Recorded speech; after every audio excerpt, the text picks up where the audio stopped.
12वीं सदी का मध्यकाल धर्म युद्धों क्रूसेड्स का समय था। ईसाई धर्म युद्धियों ने 1099 में यरूशलेम पर कब्जा कर लिया था और इसे अपने नियंत्रण में कर लिया था, लेकिन इस्लामी दुनिया इसे किसी भी कीमत पर वापस लेना चाहती थी।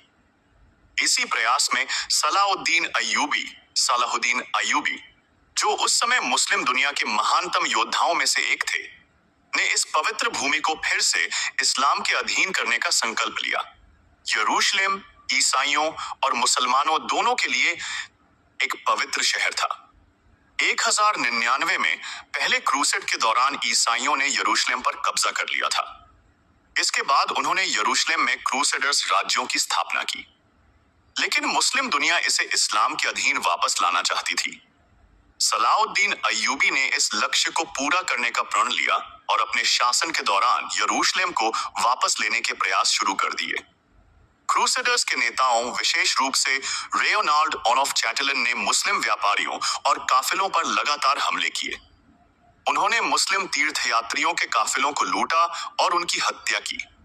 यहाँ तक कि रेयोनाल्ड ने पवित्र शहर मक्का और मदीना पर भी हमला करने की धमकी दी। यह सलाहुद्दीन के लिए असहनीय था और उन्होंने इसके खिलाफ निर्णायक कदम उठाने का फैसला किया। यह युद्ध केवल भूमि और सत्ता के लिए नहीं था, बल्कि यह धार्मिक विचारधाराओं का भी संघर्ष था। ईसाई धर्मयुद्धियों ने इस क्षेत्र में क्रिश्चियन साम्राज्य स्थापित करने का प्रयास किया, जबकि सलाहुद्दीन ने इस्लाम की रक्षा और पवित्र स्थलों को पुनः मुस्लिम शासन में लाने की जिम्मेदारी ली। ईसाई क्रूसेडर्स के नेताओं के बीच आपसी फूट और रणनीतिक गलतियों ने सलाहुद्दीन को आक्रामक कदम उठाने का मौका दिया। 187 का समय, सलाहुद्दीन ने ईसाई धर्म युद्धियों को हट्टिन के मैदानों में घेरने की योजना बनाई। यह क्षेत्र आज के इजराइल के पास स्थित है और पहाड़ियों व सूखे मैदानों से घिरा हुआ है।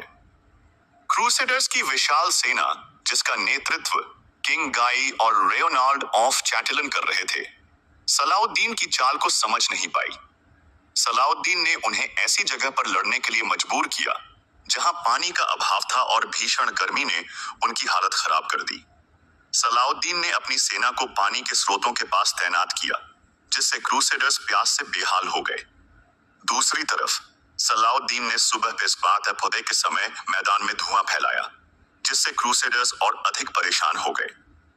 जैसे जैसे दिन चढ़ा, क्रूसेडर्स की स्थिति खराब होती गई।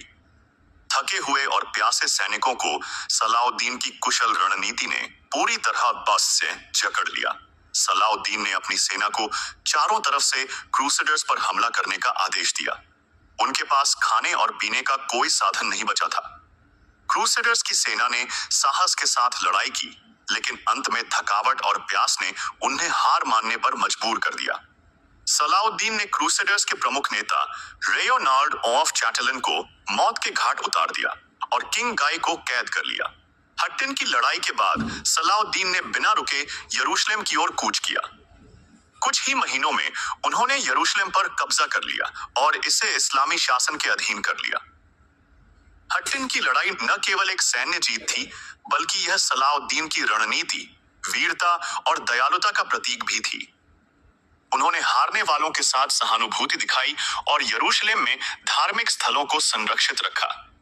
अगर आप मेरे चैनल को 12 महीने तक सब्सक्राइब करके मेरे चैनल के सभी वीडियो पूरी तरह देखते हैं, तो मैं आपको 12,000 रुपए का इनाम दूंगा। इस ऑफर का लाभ उठाने के लिए अभी मेरे चैनल को सब्सक्राइब करें और वो वीडियो को एक शूम देखें।